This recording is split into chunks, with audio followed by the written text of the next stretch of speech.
Hello दोस्तों, कैसे हो सभी। Good afternoon. सबसे पहले मैं आपको बता देना चाहता हूँ कि मैं अभी घर पे नहीं हूँ। मैं आ चुका हूँ ड्यूटी, और ड्यूटी भी इतनी दूर की, बहुत ही दूर। तो अभी मुझे लगेगा घर जाने में टाइम, फैमिली व्लॉग्स को लगेगा टाइम, आपको फैमिली व्लॉग्स आने में टाइम लगेंगे। तो जब तक के लिए क्यों ना हम या मैं आपको अपनी जर्नी के बारे में बता दूँ। तो शुरू करते हैं। जिस दिन से मैं आया, आप यकीन भी नहीं करोगे कि एकदम से मुझे इतना बड़ा धक्का लगा कि मैं सोच के खुद हैरान था कि अचानक से मुझे घर परिवार सब छोड़ के वापस से ड्यूटी के लिए, अपने देश के लिए फिर घर से इतनी दूर जाना पड़ेगा। लेकिन वो जो मोमेंट है, खैर मैं कहने से बयान नहीं कर सकता। लेकिन जब आप जो अपनी फैमिली से दूर रहता होगा या जाता होगा, तो उसको बिल्कुल समझ में आता होगा कि कितना उन पलों को हम कहने से, हमारे शब्दों से बयान कर ही नहीं सकते दोस्तों। और उसके साथ ही मुझे थोड़ा सा ये भी है कि मेरी यूट्यूब जो फैमिली है वो भी मुझे सपोर्ट करती है, और इसी तरह आप मुझे सपोर्ट करते रहिए ताकि मैं अपने परिवार के साथ ज़्यादा से ज़्यादा समय बिता सकूं और उनके व्लॉग्स आपके लिए लेके आ सकूं। लेकिन जिस दिन मैं यहाँ से, जिस दिन 1 साल बाद नहीं, करीबन 1.5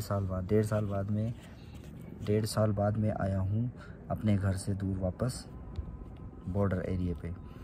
तो यहाँ का माहौल, ठंड, सबसे ज़बरदस्त बात तो ये है कि यहाँ एक अच्छी चीज़ मुझे ये लगी कि ये आप देख रहे होंगे मेरे पीछे पहाड़ी एरिया, पूरा पहाड़ी एरिया है पुंछ सेक्टर का। ये देखो पीछे हमारे देश का तिरंगा।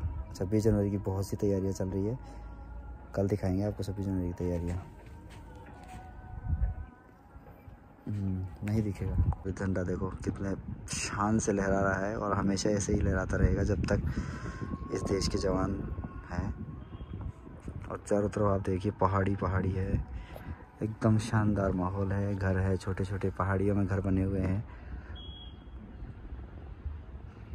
दोस्तों सभी ने मनाई है दिवाली, और दीपावली से भी बहुत अच्छी चीज़ है कि सभी ने क्या किया, अपने भगवान श्री रामचंद्र जी की प्राण प्रतिष्ठा में पूरे देश ने एकजुट होकर अपनी एक एकता का जो प्रतीक दिया है, अपनी जो एकता का जो प्रमाण दिया है, वह वास्तव में काबिल तारीफ़ है देश के अंदर। सच में मुझे भी ऐसा लगा कि एक बार फिर से दिवाली 2 बार आएगी। इस बार एक बार आ चुकी है और एक बार दोबारा आएगी, जिस टाइम दिवाली आती थी। और मैंने देखा कि सभी लोगों ने बहुत एंजॉय किया। हम यहाँ कश्मीर में होने के बावजूद यहाँ के मंदिरों को बहुत अच्छे से सजाया गया। काश मैं उस दिन का वीडियो शूट कर ले पाता ताकि आपको दिखा सकता कि किस तरीके से यहाँ पे मंदिरों को सजाया गया था। जो अपने भगवान श्री रामचंद्र की जो इस राम मंदिर बनने की जो खुशी थी, उस सभी के चेहरे पर अलग से झलक रही थी पूरी तरह से। उस टाइम के मानते हैं कि हम घर नहीं थे कि हमें भी बहुत मज़ा आता, और हम भी बहुत अच्छे से एंजॉय करते। और फ़िलहाल मैं आपको कुछ ज़्यादा तो फैमिली व्लॉग्स तो दिखा नहीं सकता, ना कि कुछ बता सकता, तो क्यों ना मैं अपनी सेल्फ जर्नी ही आपको बता सकता हूँ फ़िलहाल के लिए। कौन है जो मेरे साथ मेरी जर्नी को सुनना चाहेगा, या किसी को इंटरेस्टेड लगेगा नहीं लगेगा मुझे कुछ नहीं पता है। कौन है जो इसमें जर्नी सुन के कोई कमेंट्स करेगा कि ये क्या बोल रहा है, क्या नहीं बोल रहा है। लेकिन शायद मुझे लगता है कि मेरी फैमिली मुझे ज़रूर सपोर्ट करेगी। तो मैं आपको अब अपनी जर्नी बताएंगे। जैसा कि मैं घर से निकला, घर से निकलते ही चेहरे एकदम, सभी के चेहरे उदास थे। उस दिन अचानक से मुझे भी पता चला कि मैं मार्केट गया हुआ था, मुझे पता चला कि आपको वापस ड्यूटी के लिए कश्मीर जाना पड़ेगा।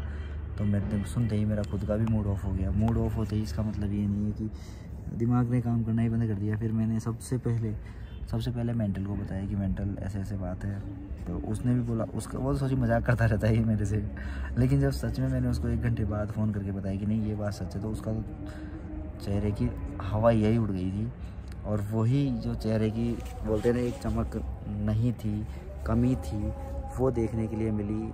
जो घर पे दीपावली मनाई गई थी उसका जो व्लॉग था, उसके अंदर मेंटल बोल रही थी कि मेंटल नहीं है, लेकिन उसके चेहरे पे एकदम चमक नहीं दिख रही थी। फैमिली में सभी के चेहरे पे एक कमी नज़र आ रही थी। वो सिर्फ शायद वो मेरी कमी थी वहाँ ना होने की।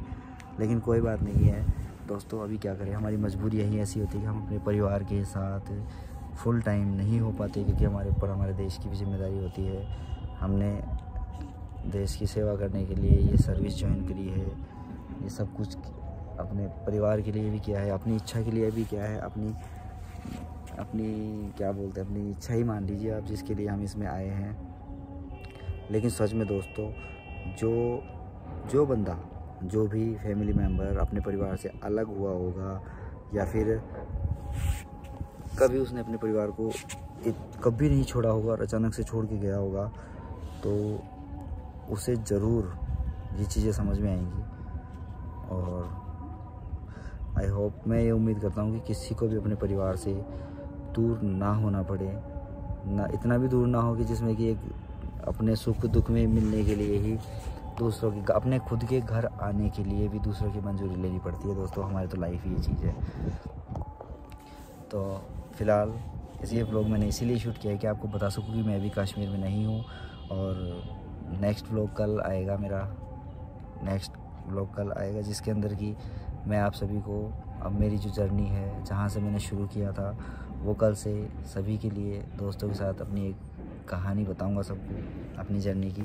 तो फ़िलहाल के लिए इतना ही। मैंने खाना खा लिया है, लेकिन फिर भी चलो, घर की याद तो आती रहती है। तो आप भी अपना ध्यान रखिए, सर्दी में सभी बचाव रखिए, और कभी मौका मिले तो अपने परिवार के साथ टाइम बिताइए। क्योंकि दोस्तों, ये टाइम एक ऐसा है कि अगर ये टाइम निकल गया ना, तो ये फिर कभी नहीं आने वाला। कभी जब हम छोटे होते हैं तब हम ये सोचते हैं कि जल्दी से बड़े हो जाएं। और बड़े होने के बाद पता है क्या सोचते हैं? बड़े होने के बाद मेरे जैसा इंसान तो सोचते हैं वापस से बच्चा बन जाऊँ, मैं तो वापस से छोटा हो जाऊँ, ताकि ये जिम्मेदारियाँ, ये बोझ, ये जो परंपराएं चली आ रही है, उनको निभाना बहुत भारी पड़ता है, बहुत भारी है। तो दोस्तों, आज का व्लॉग इतना ही। कल के व्लॉग में मिलते हैं एक और नई बात के साथ, और एक और नई सच्ची घटना जो मेरे साथ घटी है, या मैं जो भी बताऊंगा आपको एकदम क्लियर और एकदम सच्ची बातें ही बताऊंगा। अब मिलते हैं कल एक और नए व्लॉग में। Bye bye.